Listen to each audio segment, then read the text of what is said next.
Welcome to the Awaken on Purpose podcast, where each week you'll hear inspirational stories of heart-centered leaders who have awakened to their higher purpose and taken that leap of faith to follow their heart and make an impact in the world. Get ready to be enlightened, empowered, and transformed with your host, Jennifer Spohr.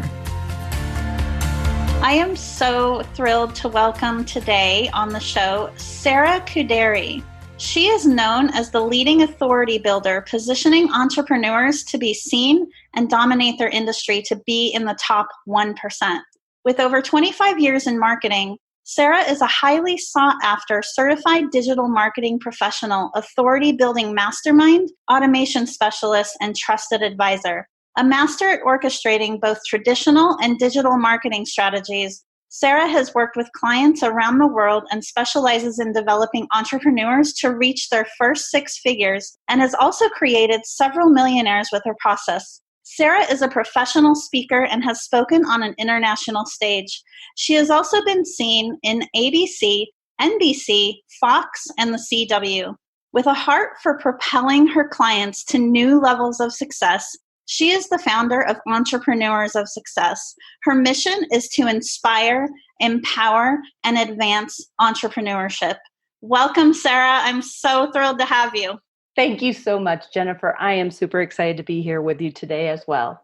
So I know that our listeners are probably dying to know, how did you get to where you are today and all that you've accomplished on your journey? Well, it was a lot of scraped knees, of course.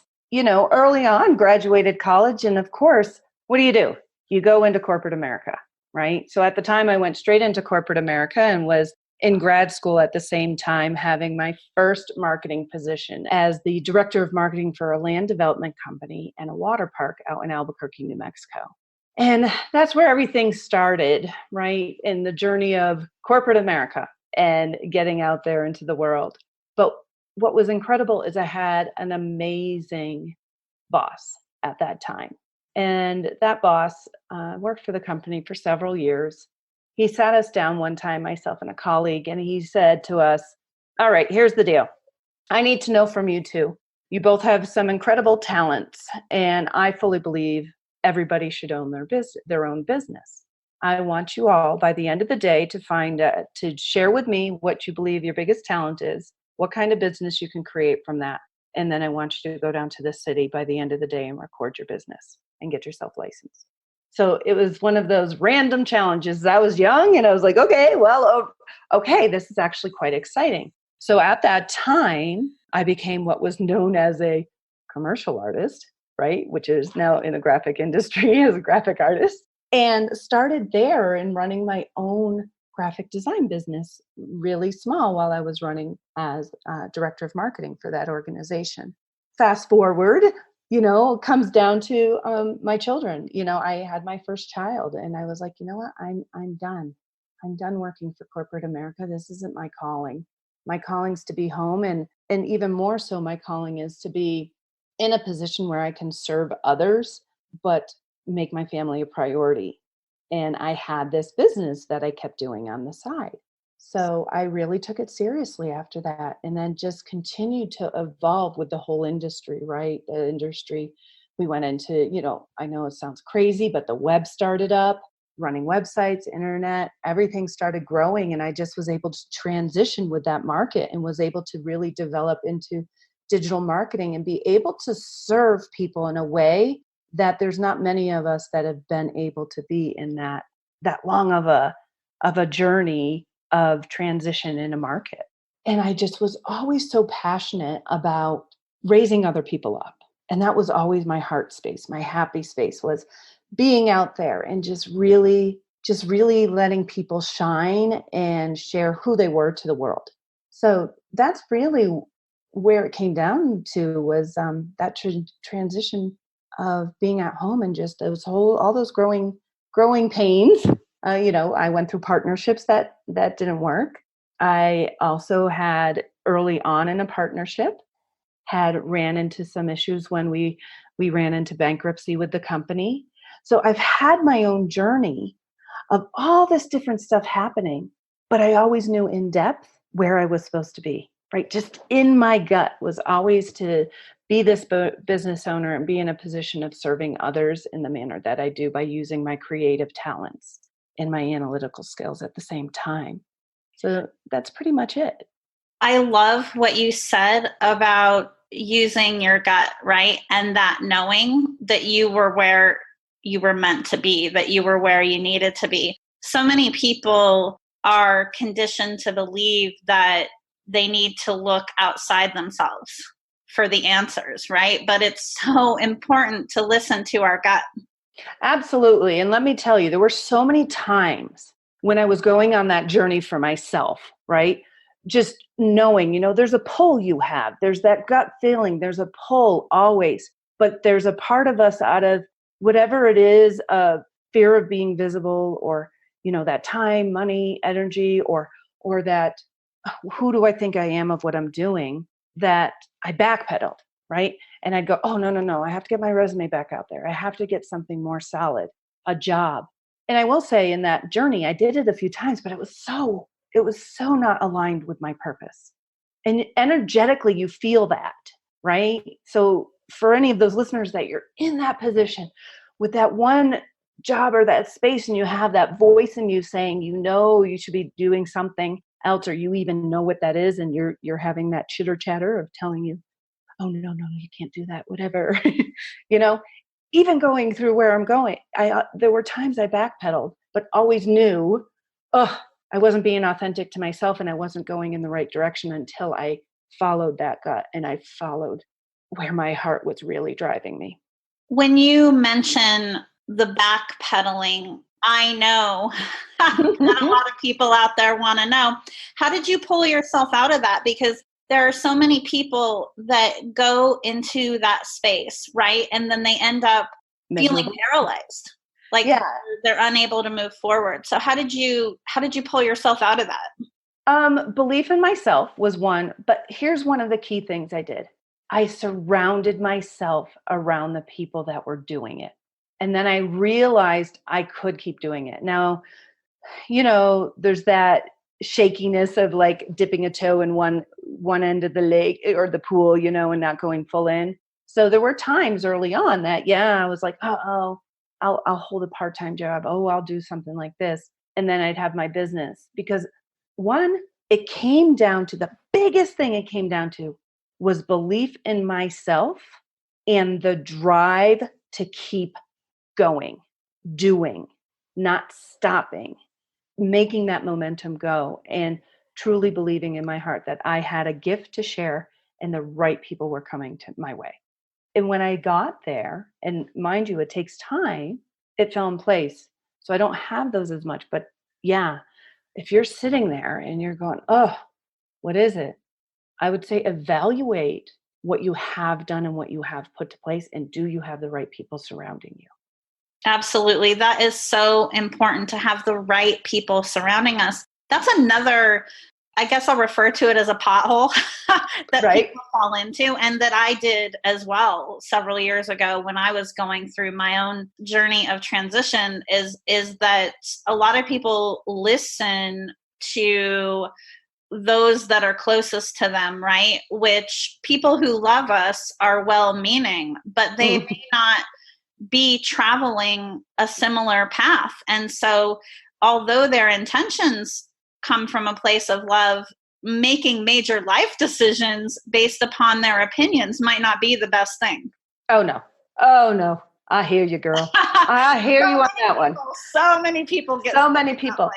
And I will tell you, I did for years, and I didn't recognize it, and people told me that. But one, I will tell you, I was stubborn as hell, that there was a part of me that I didn't want somebody else telling me what to do. And also that's part of me not being an employee for somebody. But my stubbornness got in my way when it came to going forward, because in order for me to go forward, and all the successful people I saw, they had the right people in place to bring them up with them, right? So once I made that flip, right, the flip of my own stubbornness of I don't want somebody else telling me what to do, I bowed down and I started listening and seeing what other people were doing so that I knew the way. The other huge one that you just put on was family. Now I come from a family of 6. I am number 4.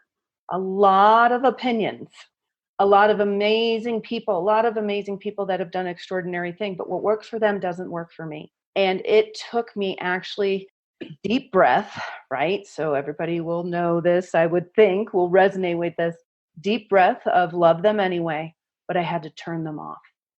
And when I turned off all their advice, and when I turned off all the you should be's, you could be's, you really are doing the wrong thing, what do you think you're doing? All of those were turned off. I tripled my business. Crazy. Yeah. I didn't even realize the power of those people and family and those well-intended people that just love me so much and want so much for me. I didn't realize actually how much it was holding me back. Yeah, it is amazing how much it can hold us back being in that energy. Yeah. And I always thought, it was well-intentioned, right? I was like, oh, they know, they've done it, right? They've done it, or they've done, they've been there, they know what I'm doing, or they work with the type of clients I want to work with, or whatever. I would validate why I should listen to them. But what works for them doesn't work for me. So I found the people that were doing what I wanted to do, and I started modeling after them and allowing family to still say their words, but in reality, I turned things off with them to keep focused. Sara, every experience in our lives serves a purpose and shapes who we are, the fun stuff and the not so fun stuff. What experience in your life do you feel has been most significant in shaping who you've become today? An actual experience. So let's see. One, I grew up in a very loving, wonderful family. I had an incredible mother who sat there and always told me I was amazing and I had something to give to the world. So, I always had that, right? And I always had that feeling and drive in myself that I want to serve others. But I would say the most significant piece in my professional career was going through the bankruptcy with my first business partner. And the two of us were really going at it and we were really excited. Now, mind you, one, I learned that in marketing 101, you should all know this, is selling a product that you believe the audience needs, the consumer needs that the consumer hasn't shared with you they need, is walking into a dead wall, right? So you're dead end. So this was huge for me in experiencing that we thought we had something phenomenal and we didn't. And we kept investing and we kept investing and we kept investing. And then it got to a point I wasn't even watching some of the monies being spent. So it was a big, huge lesson learned of managing, understanding how to do business for one, how to serve, and learning a hard lesson. That first really big partnership I ever did years ago forced me to actually step back and have to go into, that space of bankruptcy was awful. But coming out of that has helped me see how strong I am, how smart I am, how incredible the gifts I have, and how much of a good listener I am for what the need is out there. It was a huge lesson, but it's definitely allowed me to connect a lot with clients and entrepreneurs just starting out to know what to do, and how to go about things and what to avoid. Thank you for bringing up that topic, for choosing to talk about that, because finances and money are such a hot button for so many people, entrepreneurs and just, anybody. And a lot of people get really scared by bankruptcy, right? And they don't come back from it, or they decide not to pursue their path. I'm so glad that you brought that up, because it shows that anything is possible, right? Yeah. And I will tell you this, there's a whole process behind like the shame of money, the worthiness factor, all of this stuff surfaces. And, I had to work through that. But, in that experience that I had, there was more than one in that experience for my experience. And I carried shame for so long, which was really in the big picture. Now I look at it, I'm like, that's kind of ridiculous. Like, you would have never had me share this, 15 years ago with you, right? It was just too much shame there. But it actually gave me the drive So as you know, the whole mindset thing, or the being in lack, that lack mindset, it doesn't serve.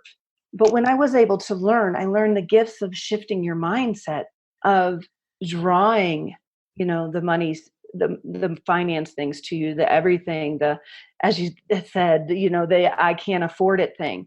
Those languages left in that moment. Those languages were gone when I made that shift in my mindset of I could do it. And I never gave up. I knew where my drive was. I followed that gut feeling inside of knowing my purpose and knowing that I was here to serve people. And there were a whole bunch of people waiting for me to help them. And that bankruptcy was temporary. That's a temporary piece of my story. And now I can say I have more successful stories, but I would not ever change that part of my story because it was a huge lesson learned as a business owner. And mind you, I went into bankruptcy with a very, very, very high solid credit score. So it was like, sucker punch. Like I had incredible credit, but couldn't carry the debt. I really hope that everybody listens to what you just said 50 times. I know. And I get it. It's such a thing. For some reason, a lot of people look at money as a different thing, but it's not. Money is energy, just like anything else. You can focus on your growth and being healthy and all of that. But if you have a money story that involves lack, that will continue to hold you back, especially as an entrepreneur. I don't know about you, and you've been in business for so many years at this point, but when I first started my business a couple years ago, anything that was an issue for me from a mindset perspective, it revealed itself when I became an entrepreneur. Oh yeah, absolutely. Absolutely. All your insecurities, all your everything that holds you back, things you didn't even realize in behaviors you do, ways you self-sabotage yourself, right? All of that. It's unbelievable. I truly believe being an entrepreneur is one of the biggest gifts you can give yourself because of the self-development that you get to do versus when you're stuck in a space where you aren't in your essence, you aren't in where you should be. You aren't aligned with your purpose. There's a weight there, right? It's like that panic of struggling but feeling trapped, wanting to release yourself. So in following that purpose, it's like things fall in line. Yeah, everything's not all, fields of roses and things. Right. It's a roller coaster ride, but it goes back to what I believe mentioned now a couple of times throughout our conversation. And that goes back to belief. It's belief in ourselves, but it's also the belief in that higher power, right? Whether that's God, the universe, or whatever someone's belief system is. Everything is energy and everything is a process of co-creation. And when we choose to allow ourselves to get into alignment with that greater purpose, the money and all the other things fall into place. Yeah. There's a gut knowing. Yeah. And aligning, that intuition, that, decisions now I don't make out of fear. So I do as a business owner. Before, even in the days of bankruptcy, all decisions were made out of either they were made out of not doing research or whatever, right? Just emotional.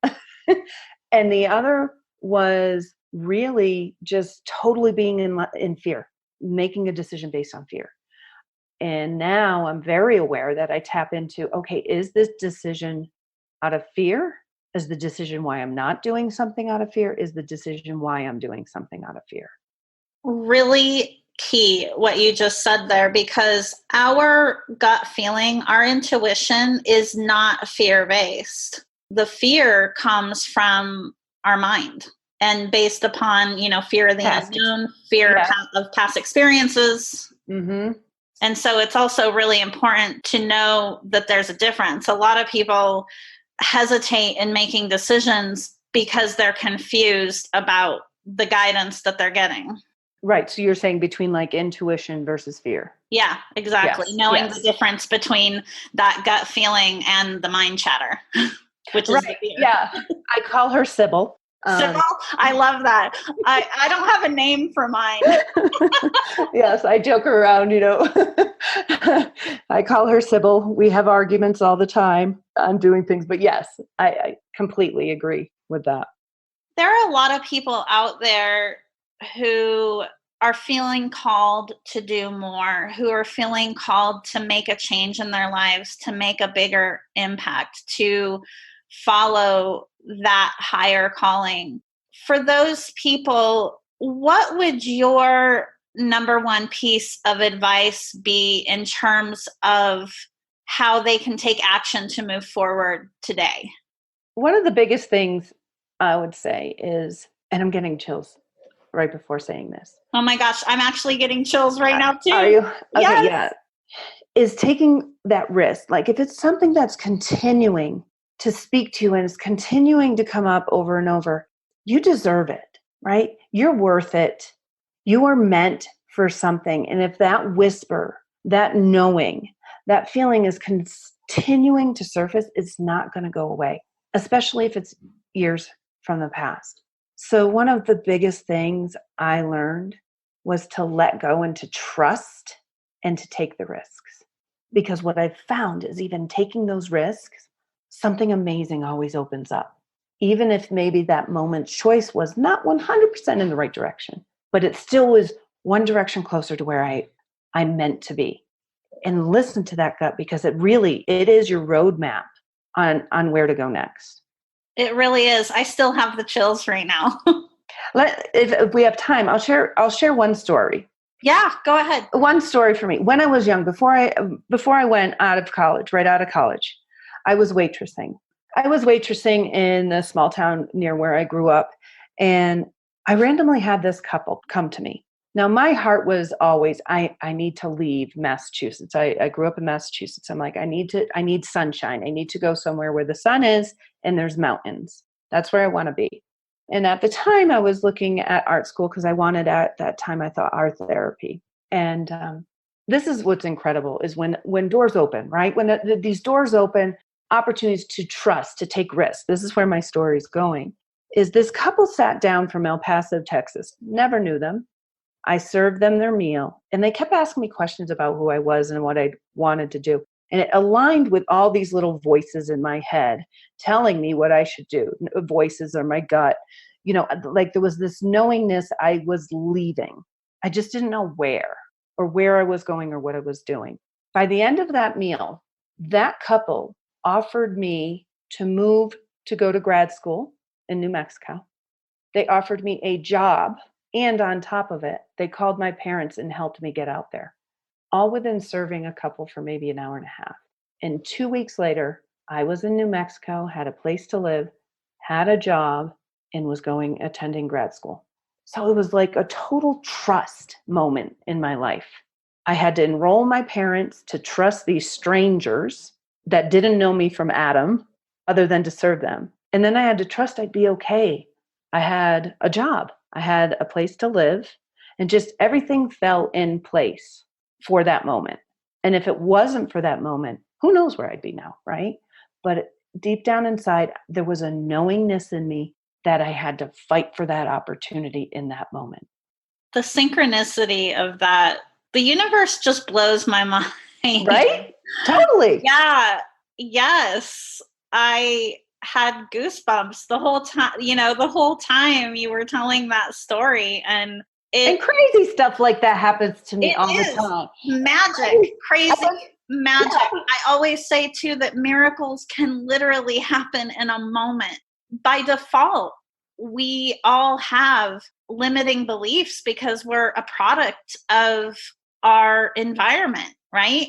And what we've been taught. And so we don't see the big picture of all of the moving parts and the synchronicities and how the stars align for us. And so that trust is critical.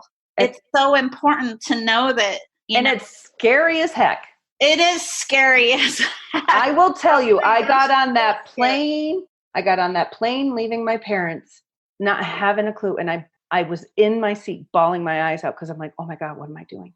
Right? You're like, Right? I must be crazy. What am I doing? Totally. Right. But now, as later in life, it's like almost those pull me now. There's always that little voice in my head saying, trust it, don't trust it, trust it, don't trust it, take the risk, don't taste the risk. I do some of that weighing, but for the most part, I'm like, let's just do it. I say, my little saying is, screw it, let's just do it, is what I'll tell myself. Screw it, let's just do it. It's catchy. Yep. Screw it, just do it. Let's see what happens, right? I do say the worst case scenario, what's going to happen to me. And, for the most part, that's neutralized, right? The whole world of learning how to handle no's.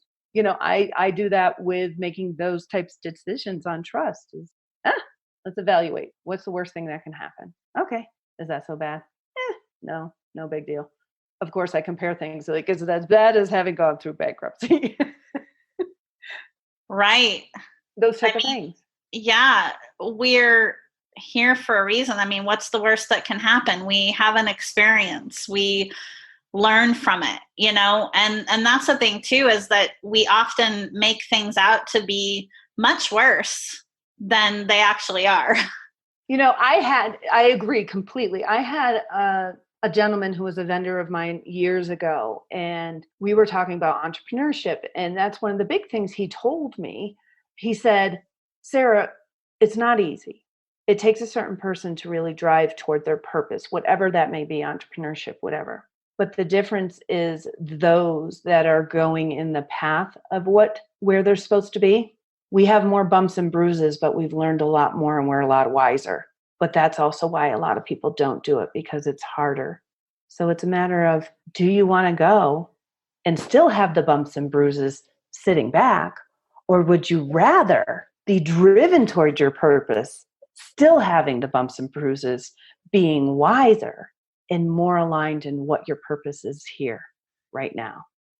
Exactly. Do you want true joy and fulfillment? And that's what happens too, is that a lot of people feel like they need to settle, for what they've accomplished or what they've acquired up to the current point.